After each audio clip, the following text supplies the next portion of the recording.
Good evening, everyone. We're about to get started in about 3 minutes. So we're going to give those in a different time zone time to get on, and we will be starting in about 3 minutes. So just hold on. We're going to get started with Lace on Tonight. Love Applied Can Endure. Hold on for just 3 minutes, and we will be starting. In the meantime, I will bring up the PowerPoint.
Okay, let's get started. This is Love Applied Can Endure Lace. This is a video club, and we are talking about love in every aspect of our life. In this particular session, we're going to be talking about, continuing to talk about winning battles with love. That is from a book that I've written. You can get it on Barnes and Nobles, or you can get it from my website, which I'll be talking about in a minute. But Love Applied Can Endure, and we're talking about winning battles with love. Winning battles with love. And this week, we're going to talk about the practical characteristics of recognizing when you're winning battles with love and recognizing the things that's causing you not to win. And they're very subtle things. We don't pay much attention to them because they seem like day-to-day, everyday things that we do. As always, if you desire to reach me, you can do that. You can do that by writing to me, Dr. C.V. White, 150 Post Office Road, Suite 1027 in Waldorf, Maryland, 20604. Or you can email me to drcvwhite@gmail.com or visit my website at cvwhite.com. Or you can watch us on the YouTube, our YouTube channel, Dr. C.V. White Lace. You can watch us on that. All of our sessions are on that, the previous sessions, and you can visit with them, or you can re-watch the one we're recording on tonight. So we're talking about the practical characteristics of love. And of course, we only have an hour, so we won't be able to cover all of those characteristics on tonight, but we will cover as many as we can in the time that we have to talk about this. Okay, so let's do a quick review. We know in the secular world that we talked about that we weren't taught what love was. We weren't given a definition of love. It wasn't demonstrated properly. And it's just something you fall into that people were just generally saying, or it was what your parents did or did not do, or what your caregivers did or did not do when you were a child, and you just came up with your own definition of it. But we're talking about what God says about love, and love is a choice. You don't just fall in love, it is a choice. And we're talking about, and God talks about 4 different kinds of love, but the one we're talking about now that wins the battles for you is unconditional love. So we talked about that. We gave the definition of that. We also talked about the people who did win battles with love, with Daniel and how he won battles with love, and Joseph, how he won battles with love. And we talked about the ones that did not, at least one that did not win battles with love, that lost everything. That was Cain. We talked about him. We talked about um,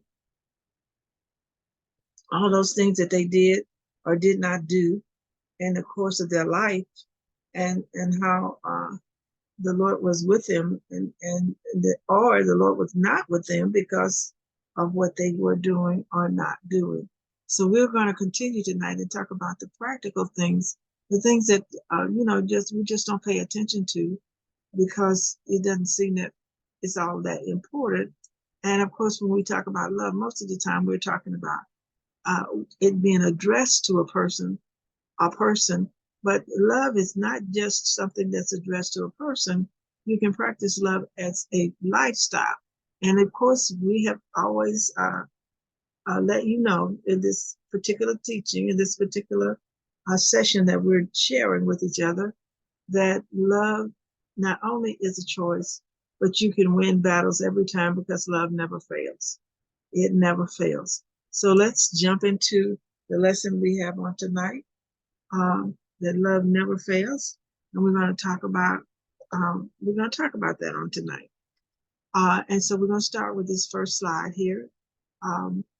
Our definition, our direction from God is to choose love, and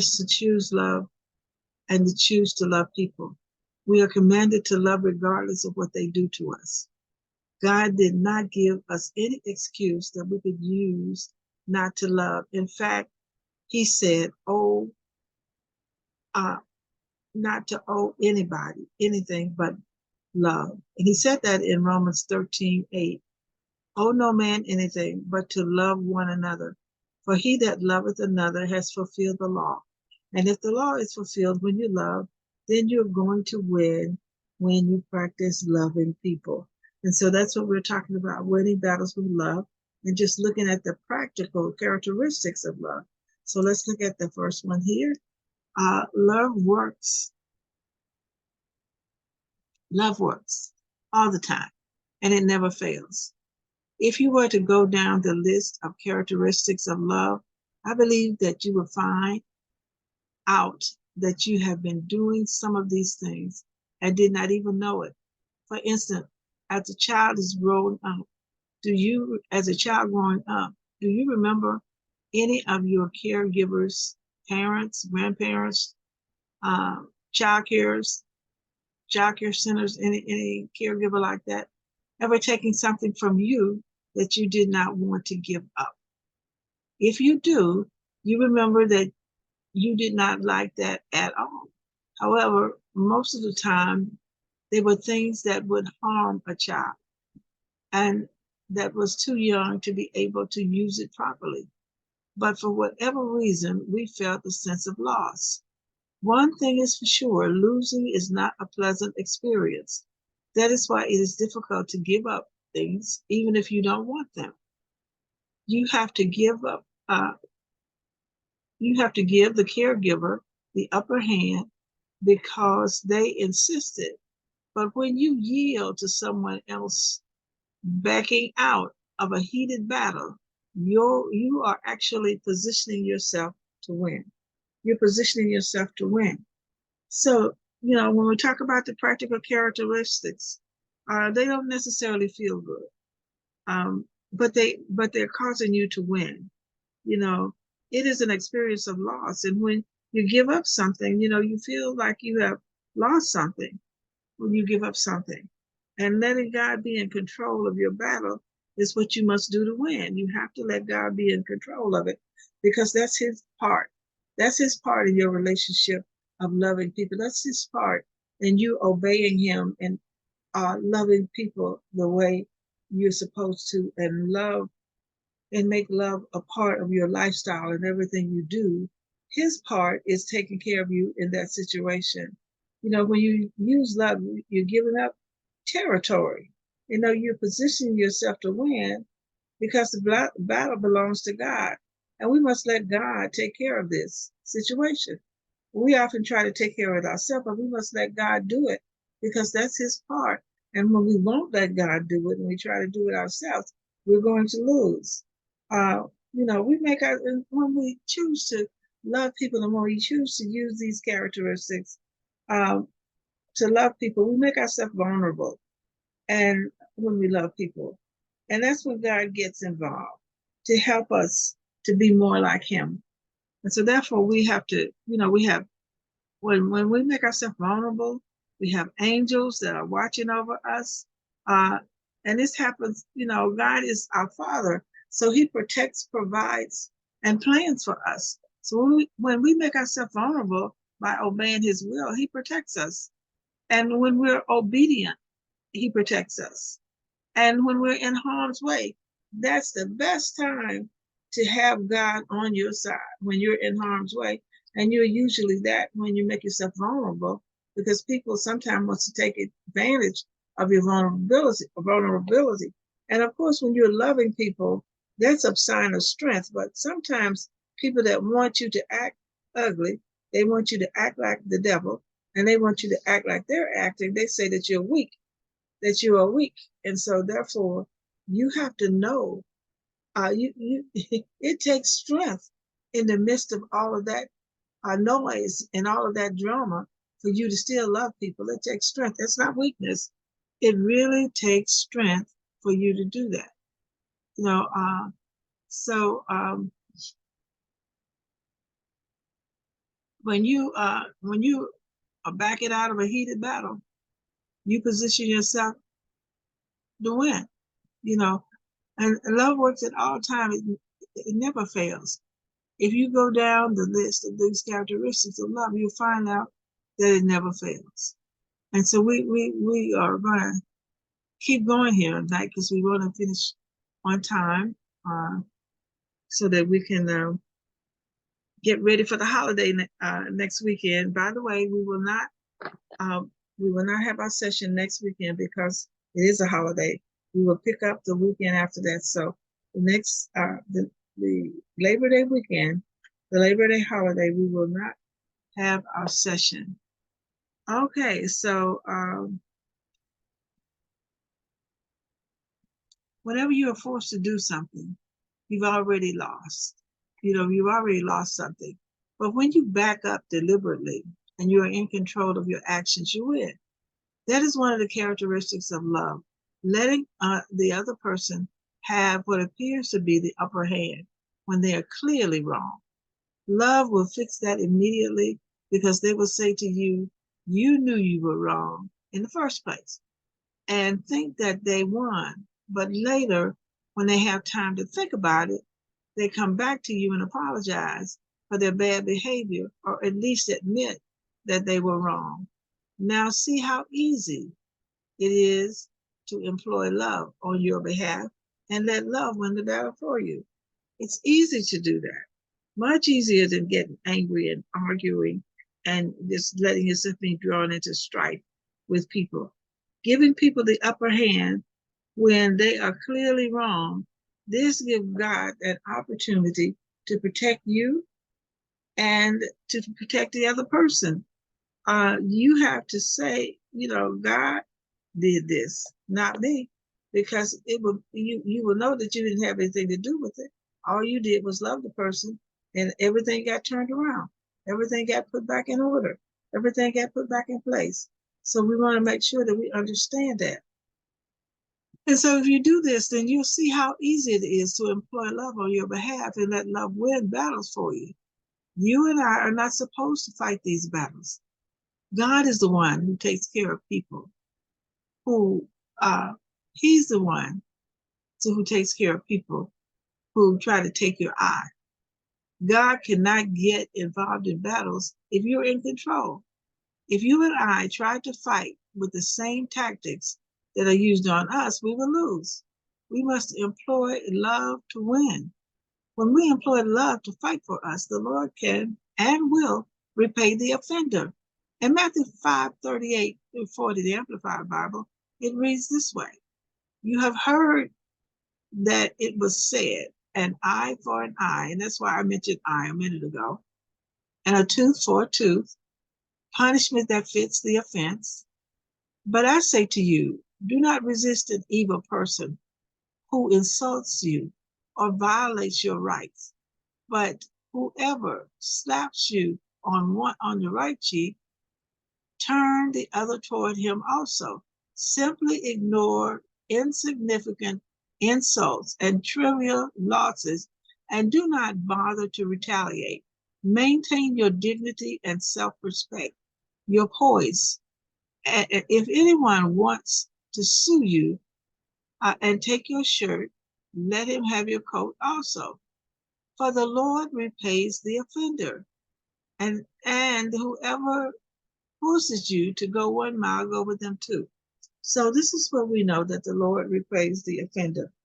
The Lord repays the offender. That's the Lord's job. It's not your job. It's not my job. And so when we take that on as our job, then we are getting ourselves into a position of losing the battle. We're getting ourselves into a position of doing that. But we are not supposed to be in control of the situation. I mean, we are supposed to be in control of the situation, but we're not supposed to be in control of the battle.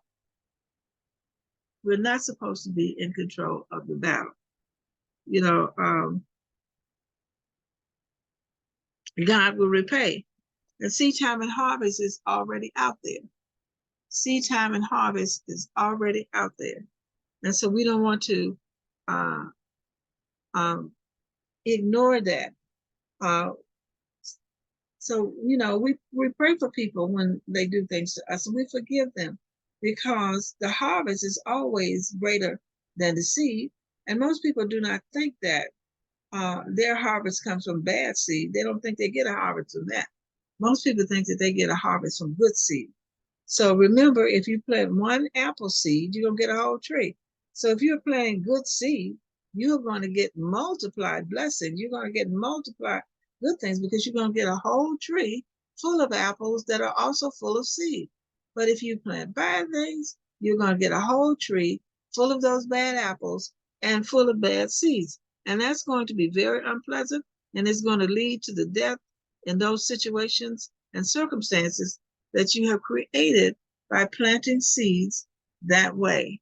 So let's go on now. Let's go on to talk about these characteristics. How about kindness? You know, let's talk about more of these characteristics now. Kindness is a characteristic of love, and it's very special because it gives helpfulness to others, and may or may not deserve it. They may or may not deserve it, but it gives helpfulness to them, especially when they're hard-headed people, and they're people that, you know, demand an answer from you, and they, you know, that happens, you employ kindness, the kindness of love, and give a kind response with a soft answer, and it turns away wrath. But grievous words, hard words, sarcastic words, stir up anger, and anger causes strife, and strife causes you to lose the battle. So have you ever noticed how long the results of anger stays in your thought process? Especially if you feel, you know, that you've been violated in some way. Your time is too valuable to spend it thinking about a lost battle. It is much quicker and more pleasant to employ the kindness of love to fight the battle and settle the issue, turning away wrath and moving on to your next agenda item with no more thought of or concern for this event. So we know about that because we have learned about that in Ephesians. And in Ephesians 4:26 and 27, It reads, in your anger, do not sin. Do not let the sun go down while you are still angry, and do not give the devil a foothold. We are told to be angry, but do not sin. This means that we can express our anger in constructive ways without letting it turn into strife, hatred, bitterness, or revenge. We're also told in James 1:19 and 20 to be slow to anger, which means that we should apply love before we react in a moment of frustration and rage. So we want to, we want to remember what we said from the previous discussion a few minutes ago, that, you get harvest from all of your seed. And so that's what Matthew 5:38-40 was talking about. But now we're talking about kindness. And we move on to this next characteristic of kindness. And so be kind, to angry people. And because if you are kind to angry people, you are operating in constructive ways. And constructive ways are, you can compromise. It will be a time of correction. It will be a time of hope. It will be a time of helpfulness. And that fellowship will be smooth and easy. But if you're going to operate in destructive ways by getting angry yourself and doing what they're doing to you, then you're operating in strife. You're operating in hatred, bitterness, and revenge. And of course, at the end of all of that is going to be a death situation. And then when that death situation comes, you're going to lose. So we want to make sure that we don't do that we don't operate like that, and we don't set ourselves up to lose like that. So the next two things that we talk about are jealousy and envy. And jealousy and envy are very subtle. They are showstoppers because they hide from view. They hide because they know that if you ever find out what love knows about you, that will be a great incentive to kick them to the curb. You cannot trust envy or jealousy to tell you the truth, because they do not know the truth. They only know the truth of others. That means that when you're jealous and when you're envious of somebody, that particular activity is paying attention to what somebody else is doing, or what belongs to somebody else. And so you cannot live by the truth of others. You must live by your own truth. That is why we must trust and employ love to go to bat for us, because love knows something about us, and something about you and me that envy and jealousy does not. Love knows that you are wonderfully and beautifully made. Love knows that you have gifts and talents that are very important, that nobody can do them as well as you can. Love knows that you are special and unique, and without you, many will miss what you bring to the table, and that is usually something that fits their needs. However, envy and jealousy can only see good things in other people and never has anything good to say about you, and that is because they just don't know. That is why you can never employ them to fight for you. You can never employ jealousy and envy to fight for you. If you operate in envy or jealousy, you don't know who you are. And envy and jealousy don't know who you are either. So that is one thing that we have to really pay attention to. We know that some of the things that are characteristics of love, and we operate in them. But there are a lot of things that we do that are not characteristics of love, and we don't operate in them. And so we don't really know that we're not operating in them, or we don't really know that we are operating in them because they're so common and they feel so normal, you know. But there is no way that envy or jealousy can express love. And they will not tell you the truth. They do not know the truth. All they know is dislike and distrust. Now, remember what I said, love knows the truth about you. Love knows that you are special and unique with gifts and talents. Love knows that God gave you these things. A love knows that you do not want or need what God has given to someone else. People need what you have to offer. People need that. And you do not want envy or jealousy to fight for you, because if they do, you'll lose. So you don't want that to happen. You just don't want that to happen. And so there is and the reason we spend some time on these characteristics is because they are hidden and we can't see them. And we can't see them. We can't see the good ones that are working for us and that are getting us uh, through winning every time. And we can't see the bad ones that are working against us because it seems so normal. No one talks about um, the normacy of the sins that we do that we just can't pay attention to because everybody else does it, and we don't pay attention to that, you know. Um, but the best position for you to give envy and jealousy, and we're going to talk about in just a few minutes what some of those items are that we may not pay attention to.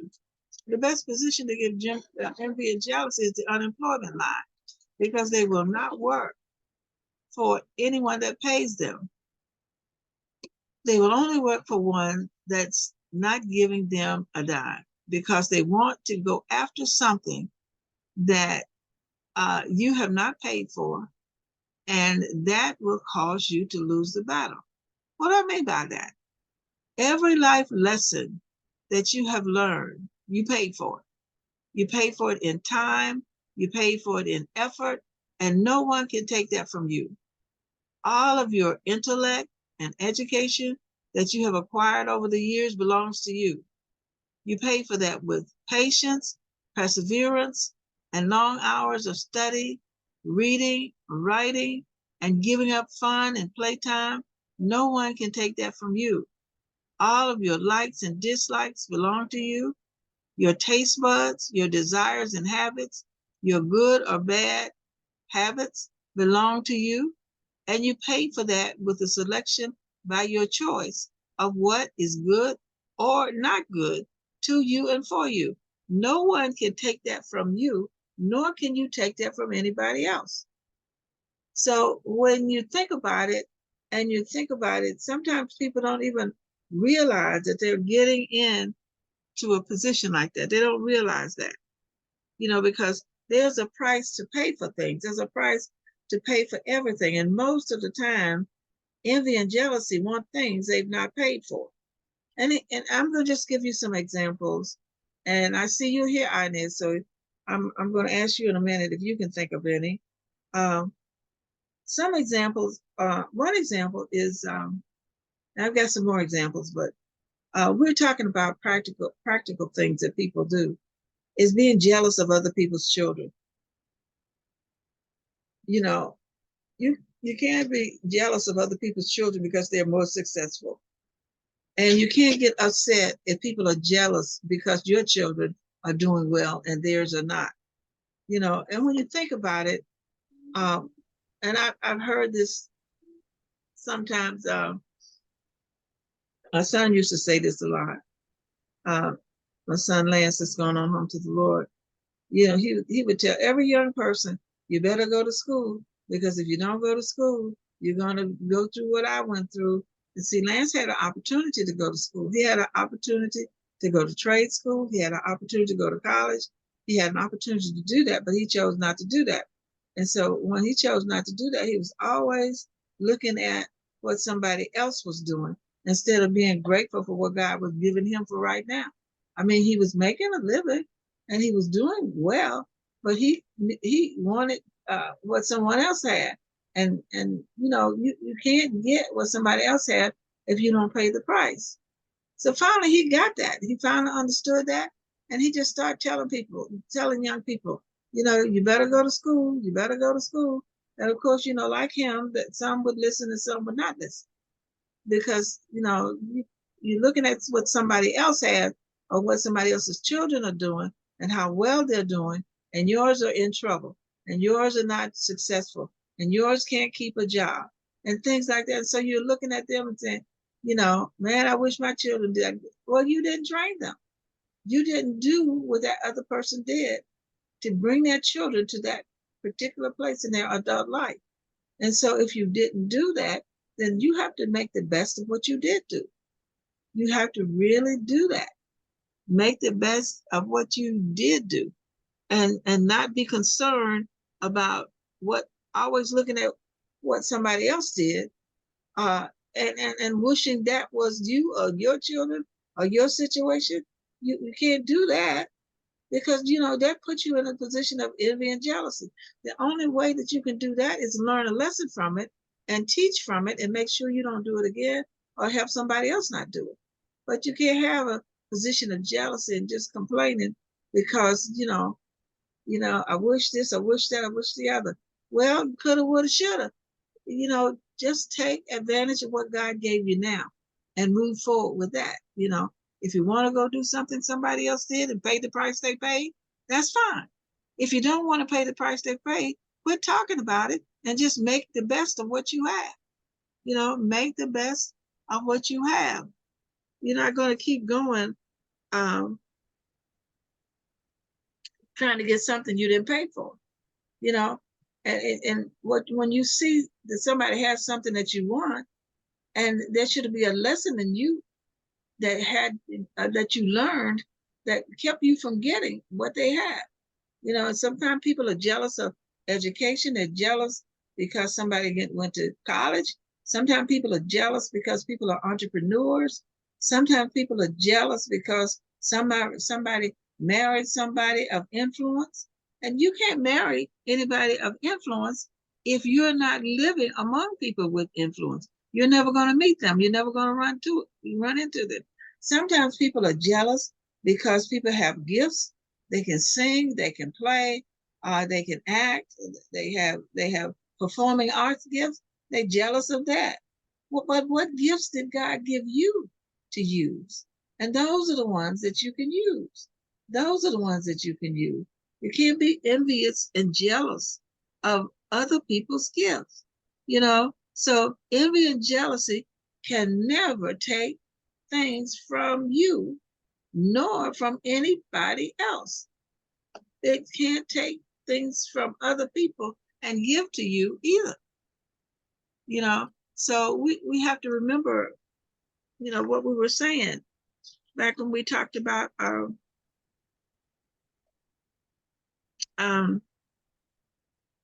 just letting the Lord take care of these situations. Back when we were talking about earlier, when we started the program tonight, we were talking about giving people the upper hand. We were talking about the scripture in Matthew that says an eye for an eye and a tooth for a tooth is how it used to be. And I'm paraphrasing that. But, if they ask you for your coat, give them your coat also, and I'll go back and read that in a minute, because I want us to really remember this person was just giving other people the upper hand. And we talked about the fact that, as children, when our caregivers took things from us that we were not supposed to have because we weren't old enough to handle it and they would hurt us, that was a loss for us and we didn't like it. But they protected us because that was love on their behalf, to make sure that we weren't hurt by something that we didn't understand. And so they took the upper hand. But when we give people the upper hand, the people that are angry, and we give people the upper hand, then we are operating in love, and we're able to win that battle, because they'll come back to us and apologize. That's happened to me several times. Now, it doesn't happen all the time. All the time, people don't come back and apologize because they don't choose to, or they don't understand that they should. But one thing's for sure, when I have apologized for things I did not do, And I have, when I was accused of things that I did not do and was causing some people pain and a person pain and anger, and I would say, well, I apologize. I didn't mean to do that. And in the beginning, they would say stuff like, well, I'm glad you figured out it was you, what you did, and and I accept your apology. And then they'll come back some months later, maybe some years later, and say, you were right, I was wrong, and I ask you to accept my apology. Now, that position that we're talking about, I was talking about then, was letting God do his job, because he said that he would repay the offender. He said that he would repay the offender. So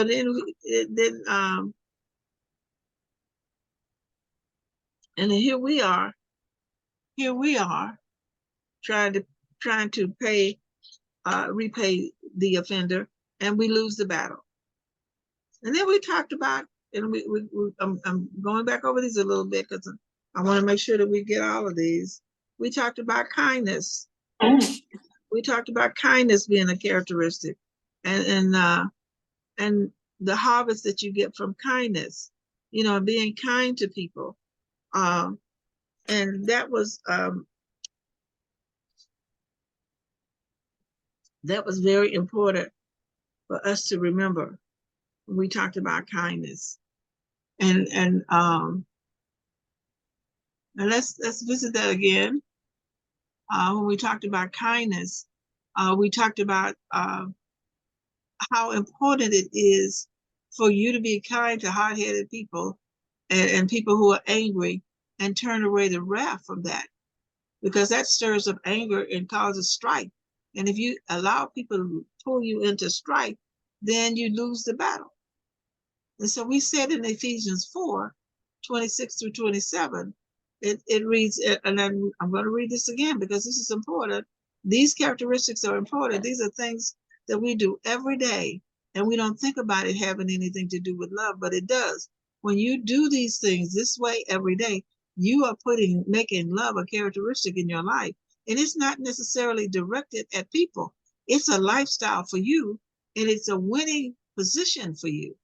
It also helps the other person, but it's a winning position for you. So Ephesians 4:26-27 reads, in your anger, do not sin, and do not let the sun go down while you're still angry, and do not give the devil a foothold. We're told to be angry, but do not sin.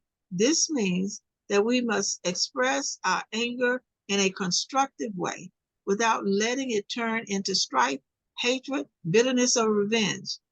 And so we're also told in James 1:19-20 to be slow to anger, which means that we should apply love before we react in a moment of frustration and rage. And when a person gets into rage, they'll do anything, including kill somebody. So we have to make sure that we don't allow ourselves to let anger keep going and keep running rampant, because now if we're operating in kindness and we use love, then we position ourselves to be operating in constructive ways in that relationship, in that heated fellowship that we have calmed that down. And so now we can deal with compromise, we can deal with correction, we can deal with hope, and we can deal with helpfulness. And that would be what would work well for both parties, for you and the other person. But if you allow them to let you get angry with them because first of all, they're wrong and they're coming at you wrong, they're saying wrong things. If you let them pull you into that, then you're going to operate in a destructive way.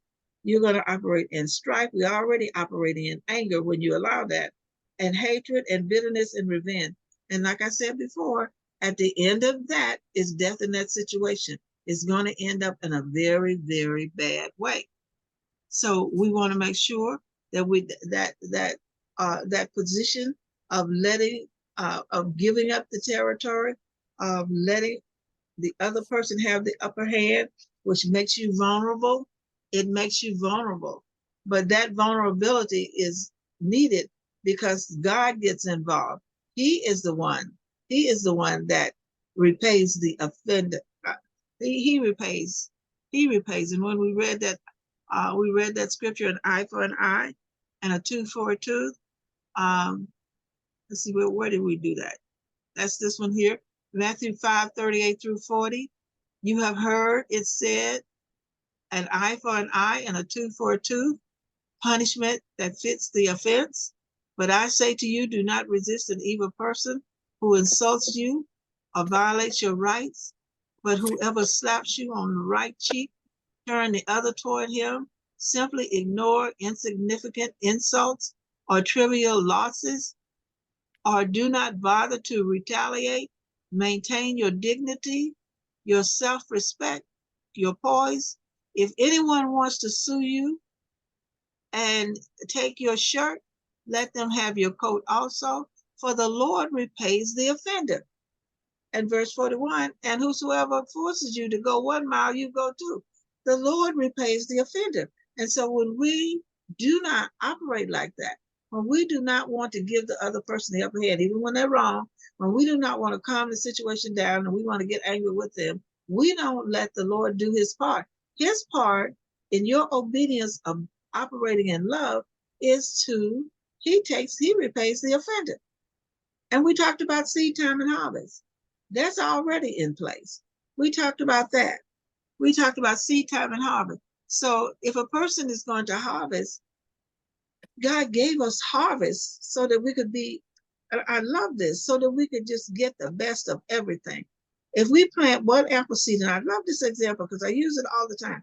If we plant one apple seed, we're going to get a whole tree full of apples, and maybe about 300 or 400 apples, maybe 1,000, and they all have 4 or 5 seeds in them. If that was a good harvest, do you realize how much you get? You don't even pay attention to the stuff that's coming, because it's coming in ways that you have not thought about.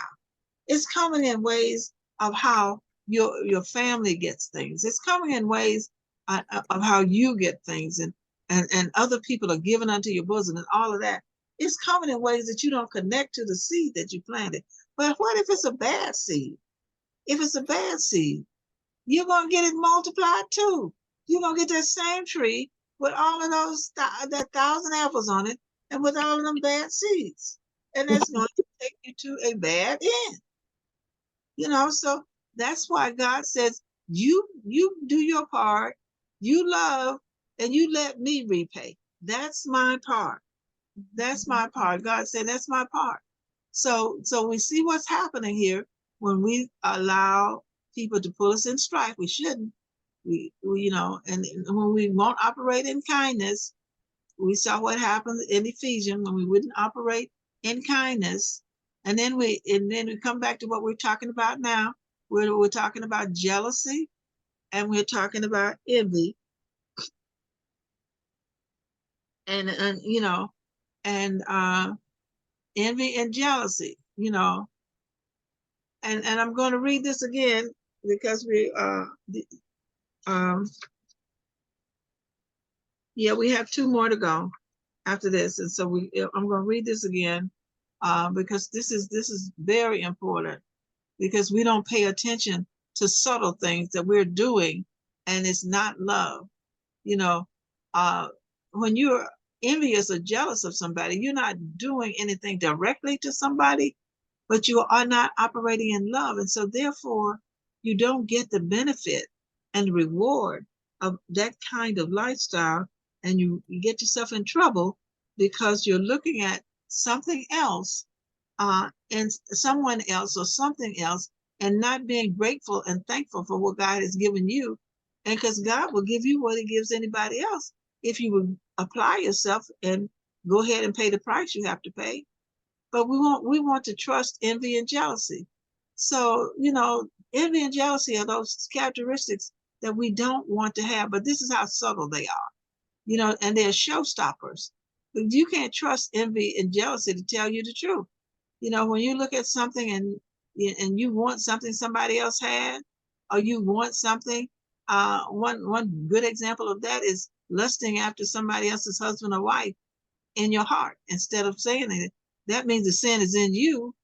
It doesn't mean that you're committing the sin physically, but it's in you. And God said it's just as bad as if you were committing it, if you would just go ahead and do it. So you cannot live by the truth of others. You must live by your own truth. And that's why, you want to employ love to go to bat for you, because love knows something about you that jealousy and envy does not. Love knows that you're wonderfully and beautifully made. I said that before. Love knows you have gifts, you have talents that are very important, and nobody can do them as well as you can. Love knows that you're very special and unique, and without you, many people will miss what you have to bring to the table, and it's usually something that fits their needs. However, envy and jealousy can only see things in other people and never see anything good in you. You're looking at other people when you're envious and jealousy, thinking about what other people have and not really appreciating what you have. You know, you're not appreciating what you have because you see something somebody else is doing. And like I said, the example I used before, you're looking at somebody else's children. Thank God you got children. Many people don't even have children that want them. Many people have always wanted a child and never has had one. And so, and now you're thinking, well, my child didn't do what this one did, and they are always in trouble, and they can't take care of themselves, or whatever you're complaining about. Take that lemon and make some lemonade. Figure out how to make it work if you can, and talk to them. But once they're grown, you missed your opportunity to raise them, because the Bible says raise them in the way they should go, and they won't depart from it. So if you miss your opportunity, then you have to just believe God and go for something else. So there's no way to express love with envy and jealousy. And remember, I said that envy and jealousy, they don't know who you are. And if you ever operate in envy or jealousy, you don't know who you are. If you're operating in envy and jealousy, you do not know who you are, because there's no way to express love with envy or jealousy. They will not tell you the truth. They do not know the truth. All they know is dislike and distrust, as I said before. Love knows the truth. Love knows that you're special and unique with special gifts and talents. Love knows that God gave them to you. Remember I said that a few minutes ago? You don't you don't want or need what God gave to someone else. People need what you have to offer. You do not want envy or jealousy to fight the battle for you, because they're losers. What God gave to you is winners. Use what God gave to you to win, you know. And, like I said, there's a price to pay for everything. There is a price to pay for everything. And you have to be understanding that there is a price to pay for everything. And as you're doing that, when I read this slide before a few minutes ago, you paid for everything.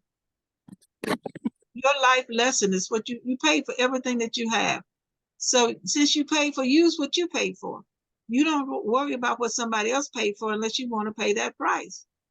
And like I said, all of everything you have, your intellect, your education, everything that you have that belongs to you, you were patient, you persevered, you spent long hours in study and reading and writing, giving up your fun and your playtime. No one can take those things from you. All your likes and your dislikes, all your habits and desires, good or bad, belong to you. You paid the price for that by selecting and choosing that was good or not good for you. It belongs to you and it cannot be taken from you. And that was one of the things that was very prevalent when we were growing up, going to school. The teacher used to always say, you can get physical things taken from you, but the things that God gave you, you get, the gifts that God gave you and the education that you get, nobody can take it. I mean, they can tell you anything they want to tell you about it. They can complain about it, but they can't take it. If God gave you a gift of discerning of spirits, but nobody can take that from you. And so you take that as a God-given gift and you go for it. You go for it. You don't allow people,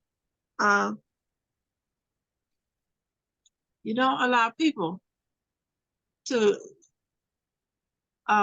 present to you something that you didn't pay for and then just get you to miss out on what the things that you do have that you did pay for.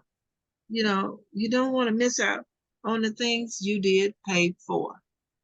So we know then that there are areas, there are some areas in your life that you have obtained favor from people, from businesses, or from corporations, because of your willingness to make the sacrifice needed to make that will cause them to want to favor you. You paid the price for that. It cannot be taken from you, nor is it available to those who did not make the same sacrifice for whatever reason. If this is true for you, and it is, then it's also true for other people. And what they paid for cannot be taken by anyone.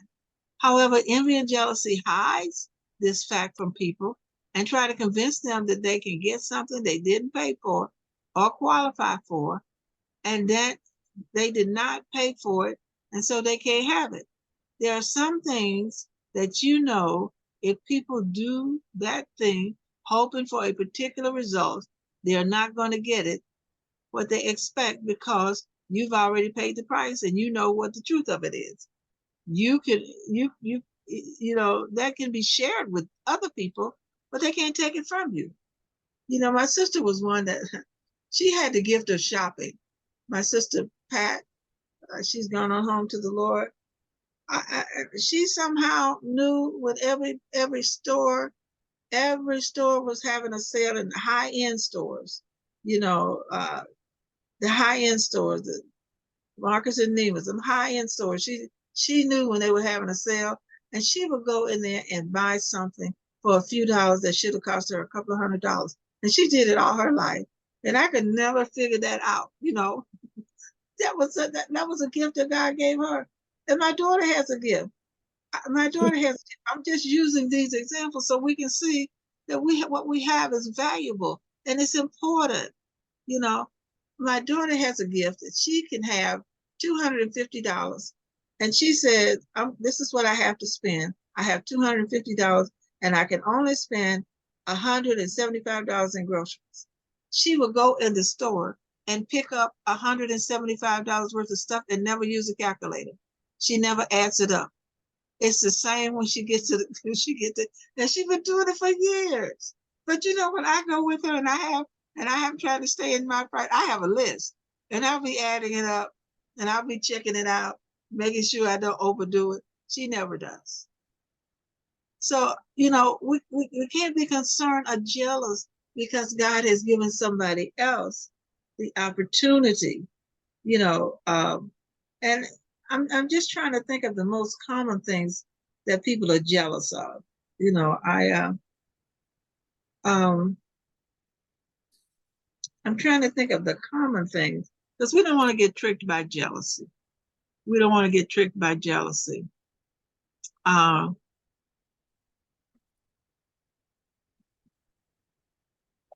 trying to think of the most common things. I know that when we're talking about paying for things, we're not just talking about money. We're talking about time. We're talking about making sacrifices. We're talking about commitment. We're talking about trust, and you know, and not just money. When you pay for things, you do it with your time and energy. It's not just money. Inez, can you think of some common things that that people are jealous of other people about? Can you think of anything? Yes, they are. Well, one is their artistic abilities, their abilities to teach and to teach the word that God gave them to help people to live better and know the Lord. Mm-hmm. And another one is people are jealous of how someone can present their gifts before the Lord and before people. Now, I can give you an example. Can you hear me? Yes, I can hear you. An example just happened recently when I was in Mississippi.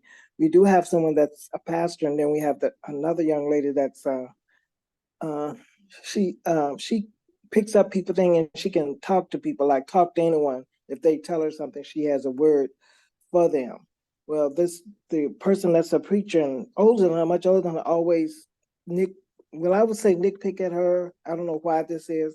Talk about how she look and what she says and all of this thing. So that was an example of someone being jealous of a younger person that God had given them a gift to discern and to be able to talk to people with problems or tell them about the Lord. And she just does that.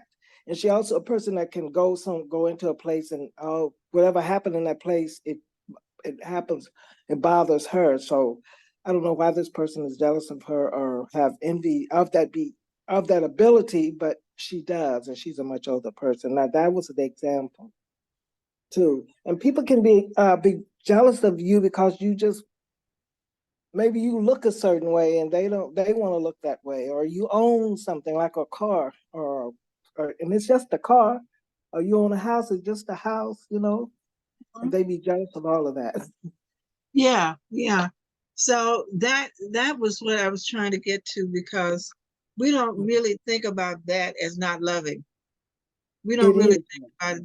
That's a violation of love. It is. And it's a characteristic that we want to not do, you know.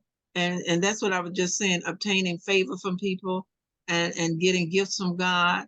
And I remember one time that one guy was really jealous because another guy was getting favor from somebody, but they would favor them because they made such huge sacrifices, you know, Mm-hmm. and they were making such huge sacrifices to help the business grow and go.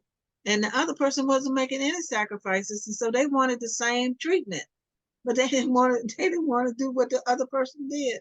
It was just amazing to watch that. It was amazing to watch that, you know. But when it comes down to that, that's some good examples, Inez. Thank you. That's so we don't want to be tricked by jealousy and envy and not realizing, not understanding it's happening, because that's happened to me sometime. I used to really be concerned about uh, why I couldn't, I wish this and I wish that.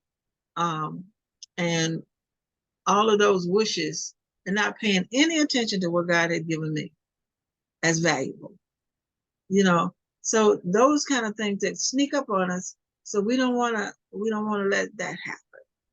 We don't want to let that happen. So let's go to the other characteristics, because we're getting near the end. The next two is rudeness and arrogance. Rudeness and arrogance are two of the characteristics of love to avoid. It is interesting to me how love lets you know what not to do. Love understands the return of the investment in rudeness and arrogance. While love encourages you to think well of yourself, it also lets you know that you must not have a big head and think more of uh, uh, uh, we must not have a big head and think more of ourselves than we should. Have you ever talked to someone whose conversation is all about them? They see themselves as the best and the greatest in everything, and that usually translates into rudeness and arrogance. Rudeness is described by the Webster Dictionary with a few of the following words: discourteousness, disrespect, imprudence, inconsistency, insolence, discourtesy, ungraciousness, and that's just to name a few. But I know of some examples of this kind of thing, but maybe when I go through these ideas, you will know of some others, and rudeness, I don't know which were the most common, but rudeness, when we say somebody is rude, all we do is say that was rude, but we don't say what they did. If they were disrespectful, uh, if it was inconsiderate, if it was ungraciousness, if it was insolence, what did they do? What did they do? That thing that they did was that's the wrong characteristic. The word rude, it doesn't give a detailed information about what they did, but that thing is what they did. So if we disrespect somebody, we're being rude, and that's not love. You know, if we are ungraciousness, that's rude and it's not love. And I was just thinking about, rudeness is determined mostly by culture, the kind of culture we live in, because uh, when I went to Europe, uh, I used to hear a lot that Americans are rude and they are rude and they are arrogant. I don't know if that's true or not, but I assume that our culture does promote rudeness and arrogance when we go and think we're better than somebody else, you know. And when we think we're better than somebody else, and those things are really a problem. I don't know. Did you think we as a nation are rude people on this? I believe yes, some of our errors are that we are very rude. Yeah. We're rude and don't, and I sometimes I don't want to say disrespect, but we show no respect or no empathy or anything like that for anyone. We just all Right. about we American, we on top of everybody, but that's not true. But we think that. Right. And so that's not love. No, And it's not. that's We're not showing love.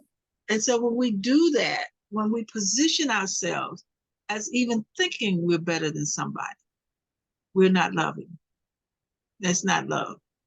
That's practically what we're looking at, Inez, are things that we don't pay attention to and that we think is okay. You know, Mm-hmm. we don't pay attention to it, we don't think it's okay.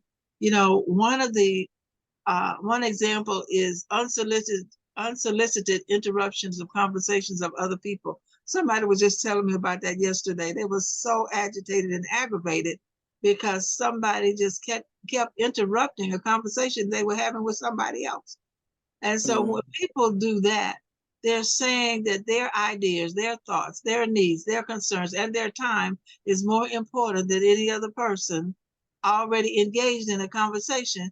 And whatever they are talking about can wait until they all take care of your issues.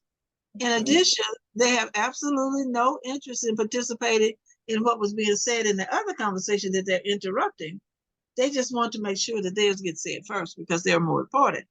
They're more important. Their time is more important than everything else. So, you may have a better example than this one, but this is the one I hear a lot.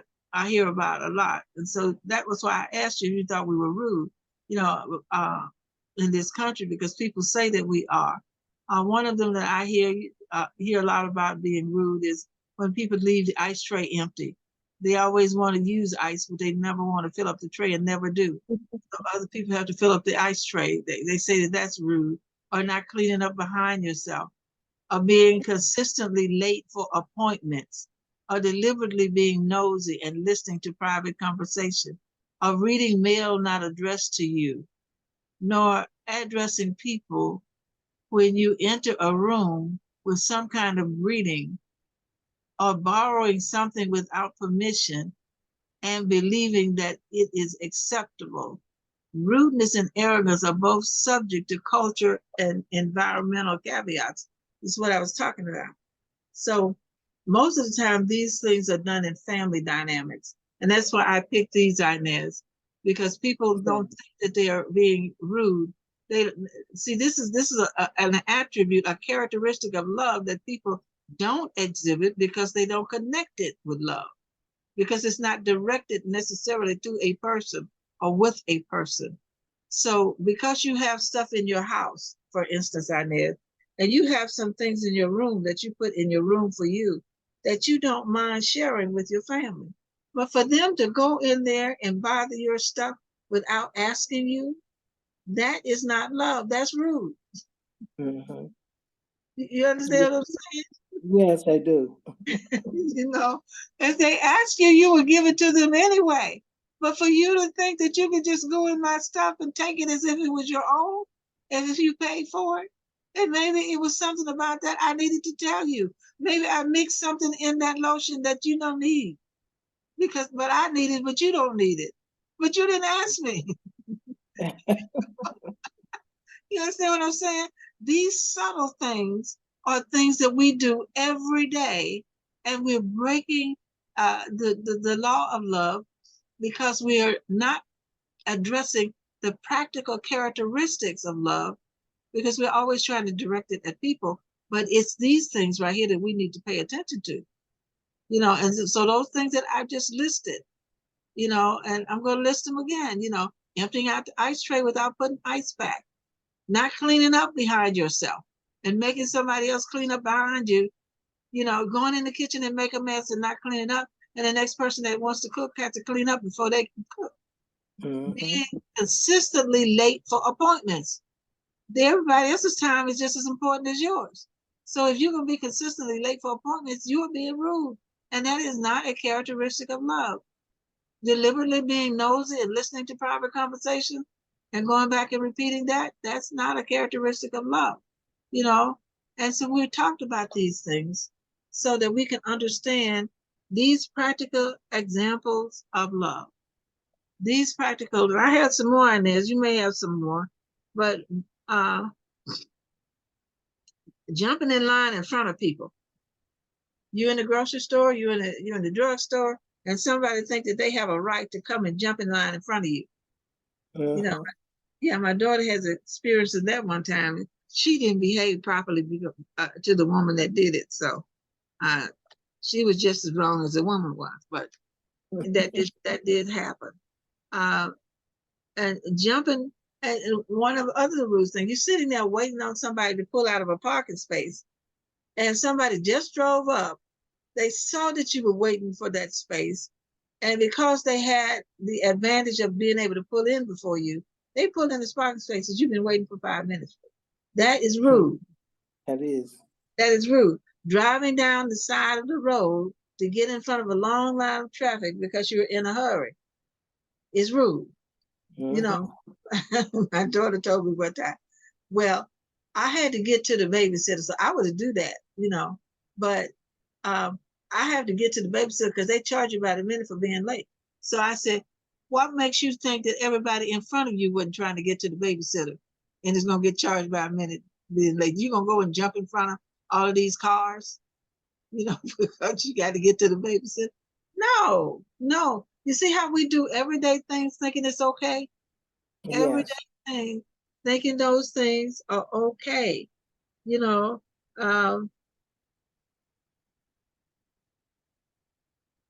So, and I already asked you if you thought that other countries thought we were rude. So you said yes.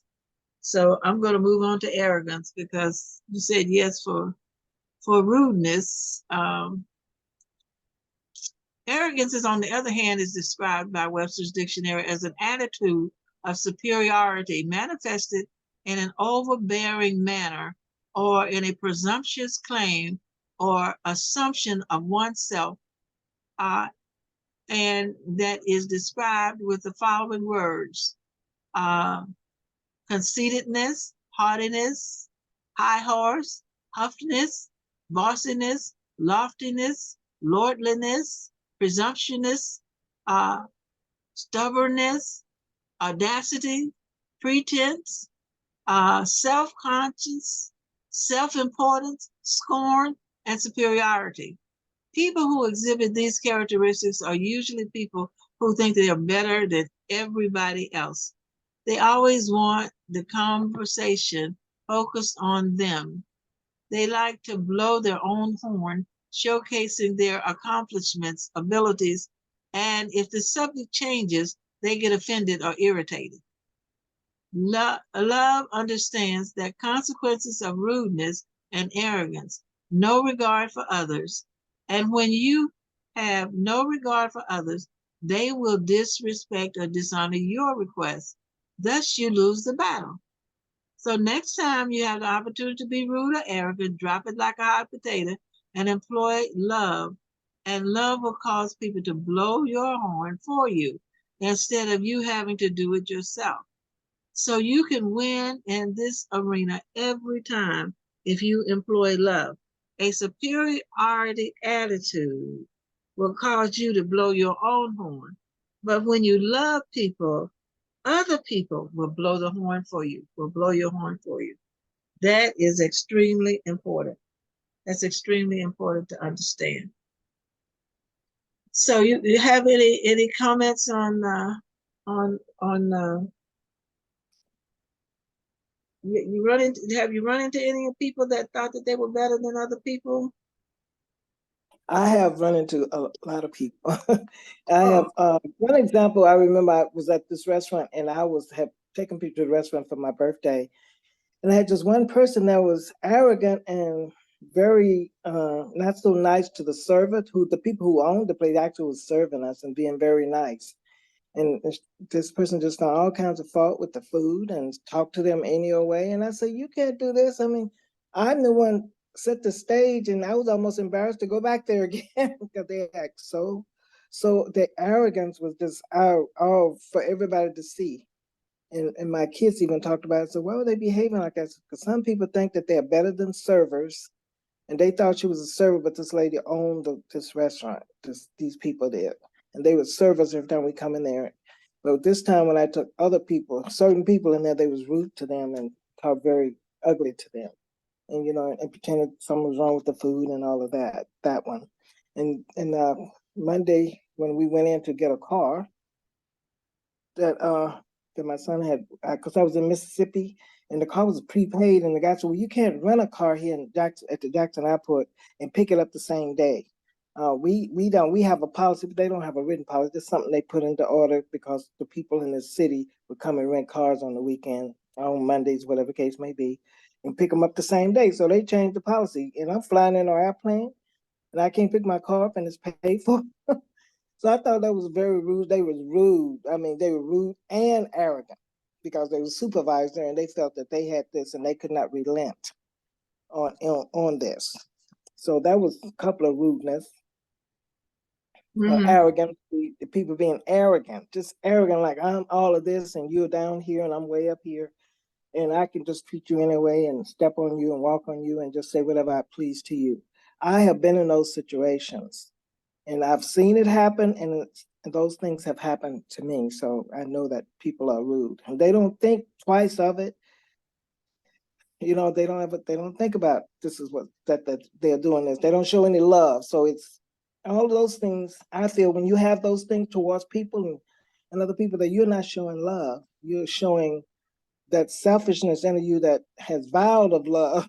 You know, that Yeah, about yeah, you that has no love, and they're just what you want to do and think. You know. yeah. Well, that's these are all the ones that we can cover tonight on this because our time is up. But this is not all of them, so we'll do the rest of them the next time we get together. The next week is holiday weekend. That's Labor Day, so we're not doing it next Monday. But the Monday after that, we'll cover the rest of these characteristics because these are things that people don't think about.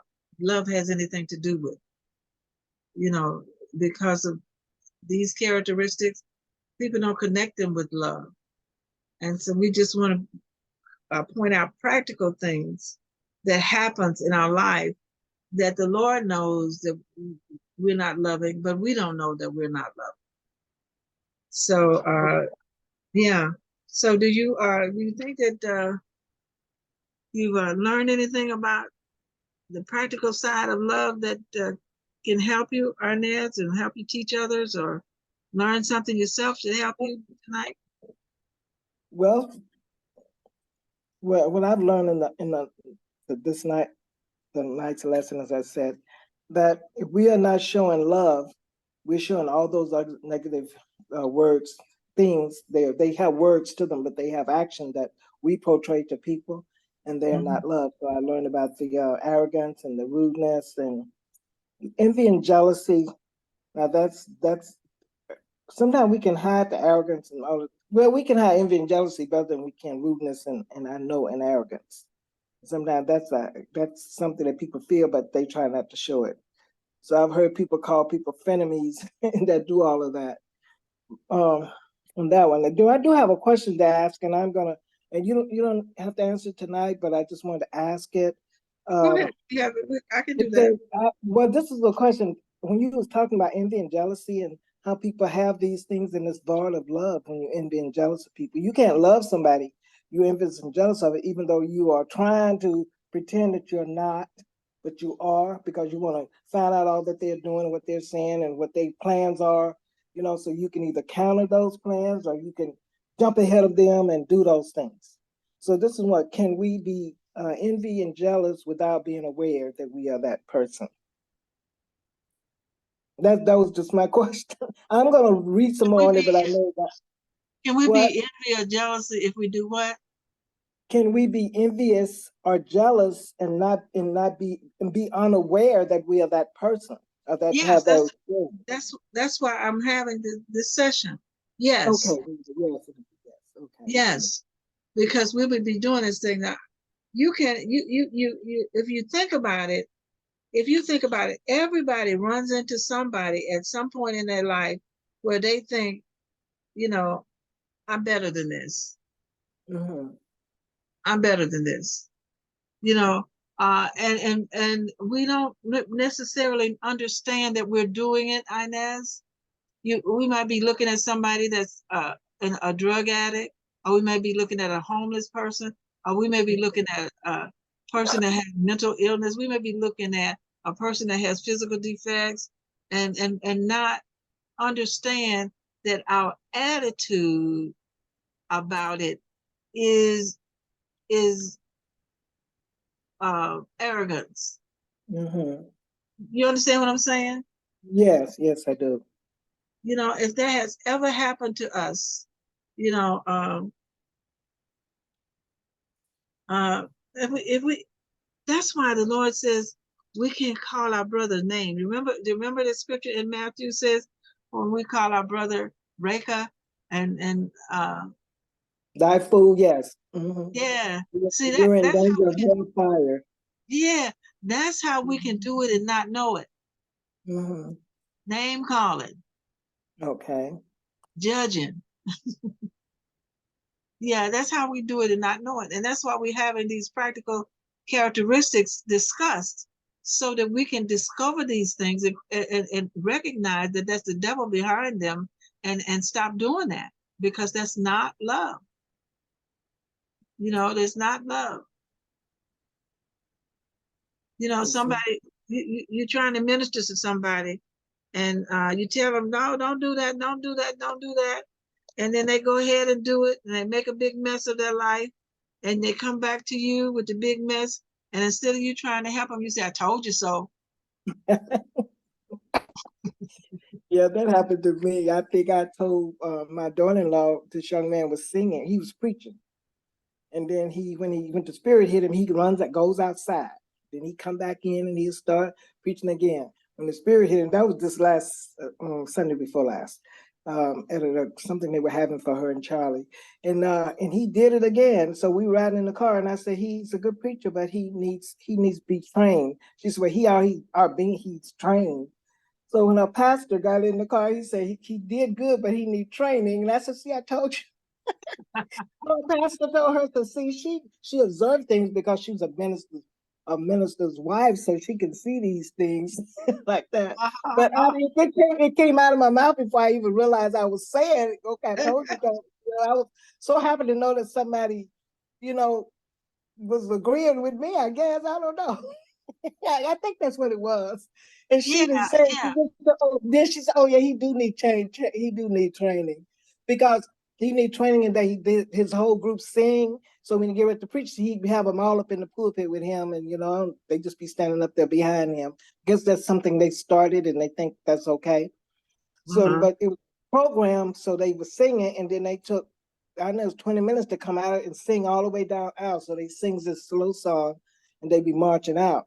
I said, all those things are wonderful things, but when you're having a program for somebody else and time is of the essence, that's not they should not use that particular scenery. They should just Mhm. sing and walk out or go out or go sit down, whatever they're gonna do, because they took up time and people, well, the program should have been over, but it took a Mhm. long time, but that's what they were doing. So I said, well, they need training in how to, when to perform that act and when to do something different. That's all I would say. That was my observation, but they beautiful. They call God children. as the group is called that. I don't know how long they've been singing, but I'm just saying, I know I'm taking up a lot of time, but that happened then, and I just thought to myself, oh my God, I didn't even know how long that means. So, oh yeah, I told you. Didn't I say that? Yeah. See, that's subtle stuff. That's subtle stuff. Now I heard a sermon yesterday at church that helped me, and and he was the preacher was talking about the things, the sin in us, and he said if and he used the adultery thing because everybody knows that. He said God said when you think a thing, you've already committed the sin, not when you do it. So there's a difference between sinning and having sin in you. So when you have sin in you, you thought about it, but you didn't do it. But it was the same thing as if you had done it. So that's how this is working. You understand what I'm saying? Yes. You think about things, you say things, and that causes you to be arrogant. That causes you to be rude, even though you haven't said anything to anybody. Yeah, your thoughts becomes your action. Yeah. Yes. My mom, my mom always used to say, think twice before you speak. So that because your thoughts, you might have to change those thoughts. Eat them words later on. That was her word time to say. Yeah. And so that causes all of us to do this stuff. And because we didn't actually do it, we think we're free. Does that make sense, Inez? Yeah, because some men think they're okay because when they out with their wife, they looking at every Sally, Sue, and Jane and not paying her any attention. They over there talking to Mary, and they over there talking to Sue, and they left their wife sitting over there. And they think that's okay, but it's not. Yeah, it's not. It's not. It's not. It's not. And the same thing that we're thinking about, not helping a person that wouldn't take advice when we see them in trouble. And we're thinking to ourselves, you made your bed, you stay in it. Some parents are hard like that too. Yeah. Back in the day, they used to be worse than they are now about that. On children, a girl that got pregnant, or a boy that got in trouble, or got a girl pregnant because their son or did something, had to go to jail, and they say you made your bed. Now you have to sleep in your bed, or whatever the case may be. Or you got in that muck, you got to stand in that muck yourself and see it through because they don't want to help. But one thing, they have been telling you not to do this stuff, so that's their feeling. Yeah. And so when we think about that, Inez, how many times did we disobey God and we still want the best that God has? Every time we do, we disobey Him. Yeah, we still want His best, right? His forgiveness, we want His best for us. Yeah. So when people disobey us and they get in trouble, they still want our best. Yes. And that's God's character. That's His heart. So we should give our best because He gives us His best. Yes. And that's how we find ourselves in not in meanness, not operating in kindness, not giving the person that we're talking to the upper hand, and operating in rudeness and arrogance. That's how we find ourselves doing it. And we'll do it every day if we don't understand how it operates. Sometimes I have to call people hands, especially my children, if we're out and they're being rude and they want to speak it out. I say, you don't want to speak that out, and you in a restaurant, a crowd. Some people in there might be happy about it. They might be happy they came to the restaurant, but till you speak it out, your dissatisfaction, you're arrogant, you're being rude to the waiter and all of that, then that stuff, those are words that's out there and that people can hear you. And then you hurt somebody else that's there to have a good time and eat and enjoy their food. I used to tell them that, just don't be rude to the people that's waiting on you. That's a job. You don't always have your money and are able to go there to that restaurant and do what you do. That is absolutely right. And you know what? If you can go to a restaurant and pay somebody to feed you, you're not the waiter or the waitress. You're not getting $3 an hour and $2.50 an hour, and depending on somebody's tip to be your income. That's your salary, somebody's tip. Why can't we See, when we complain about stuff like that, we're being rude and arrogant, and we're We not being can't see that. kind, huh? We can't see that because many of us are void of understanding about those things, and we think we are right. Yes, and that's why we have this lesson, so that Yeah, we this is a good understand. lesson. Yeah, And so we we can should put you're on Facebook and and you're Twitter. also in Twitter, which they Yeah, changed the name of Twitter. I heard. yeah, they changed it to X. I don't know what that's supposed to mean, but I don't you know what know, the alphabet X means, but you know, Elon Musk did that. yeah. He did that. Okay. Well, he got so much money, he just operates at his own head, I believe. Lord, Yeah, I guess I'm yeah, judging him, but I'm judging what I see and hear from him, not him as a person, his relationship with God, because I don't know that. But I know yeah, what I see and hear from him. Yes.